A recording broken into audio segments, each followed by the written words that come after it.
Les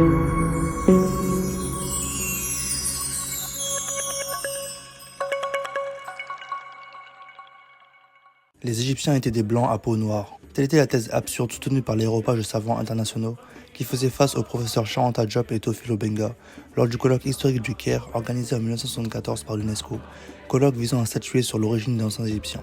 Deux camps s'opposaient. Celui des deux grands savants Cheikh Anta Diop, égyptologue scientifique, expert du carbone 14 et datation, historien, linguiste, diplômé d'un doctorat de lettres, anthropologue, et Théophile Obenga, égyptologue, linguiste et historien qui soutenait que les anciens Égyptiens, les fondateurs de cette civilisation, étaient une population noire, africaine, de culture africaine qui parlait une langue africaine. En face, les plus grands spécialistes internationaux en égyptologie, anthropologie, linguistique, paléontologie. C'est évidemment le clan Diop et Obenga qui en est sorti victorieux à la suite d'un long débat où les professeurs soutenaient leur thèse avec des preuves scientifiques, concrètes, là où leurs opposants n'avaient rien, si ce n'est de l'idéologie. Je cite le professeur Jean Devis, qui a rédigé le rapport officiel de ce colloque. La très minutieuse préparation des communications des professeurs Cheikh Anta Diop et Obenga n'a pas eu, malgré les précisions contenues dans le document de travail préparatoire envoyé par l'UNESCO, une contrepartie toujours égale. Il s'en est suivi un véritable déséquilibre dans les discussions. À présent, je vous propose d'écouter le regretté professeur Kalala Omotunde.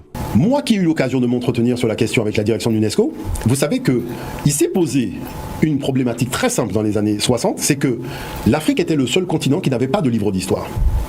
Et qu'il était important de pouvoir rédiger ce qu'on appelle l'histoire générale de l'Afrique depuis l'apparition des premiers hominidés jusqu'à la période contemporaine.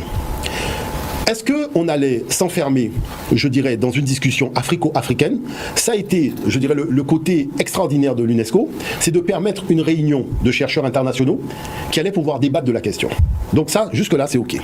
Maintenant, lorsque l'UNESCO demande au professeur Cheikh Anta Diop de se pencher sur le chapitre qui va concerner l'histoire antique africaine avec la civilisation de l'Égypte, le professeur Cheikh Anta Diop dit que je ne veux pas rédiger cette partie seule dans mon coin. Puisque dès que je vais publier mes écrits, ils vont être attaqués par tout le monde. Et il sera trop tard pour faire un débat d'aéropage de savants. Alors, moi, ce que je propose, c'est que nous allons débattre de cette question dans un cadre ouvert et scientifique, en demandant à tous les pays occidentaux d'envoyer leurs plus grands spécialistes dans ce débat.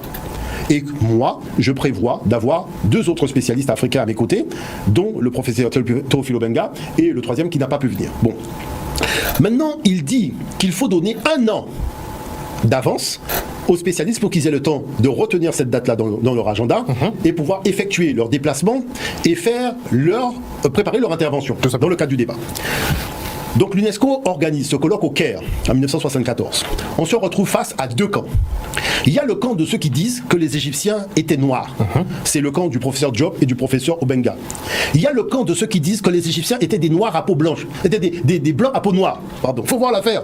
Des blancs à peau noire. Des blancs à peau noire. C'est écrit dans le document de Jean Devis. C'est des blancs que personne n'a jamais vus. Des blancs à peau noire et à cheveux crépus. C'est-à-dire c'est des blancs qui existent seulement lorsque quelqu'un a fumé quelque chose ou a bu de l'alcool. Mais dans le monde réel, ces blancs-là n'existent pas. Mais que dit la direction de l'UNESCO? Dès que le débat a commencé, alors qu'ils pensaient que les Occidentaux avaient des arguments sérieux, c'est-à-dire avaient des éléments probants, c'est-à-dire des fouilles archéologiques, des tests d'ADN, des choses comme ça, qu'est-ce qu'on se rend compte? Ils se rendent compte que, en fait, ils n'ont rien. C'était de l'idéologie.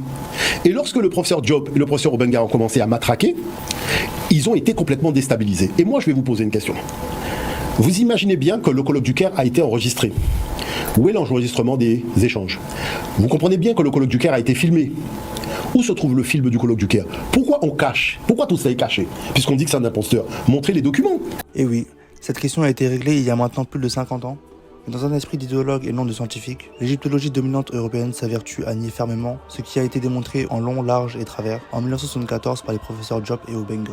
Pour ceux qui doutent, vous pouvez aller consulter le très peu médiatisé compte rendu du colloque du Caire qui est disponible en PDF sur le site de l'UNESCO.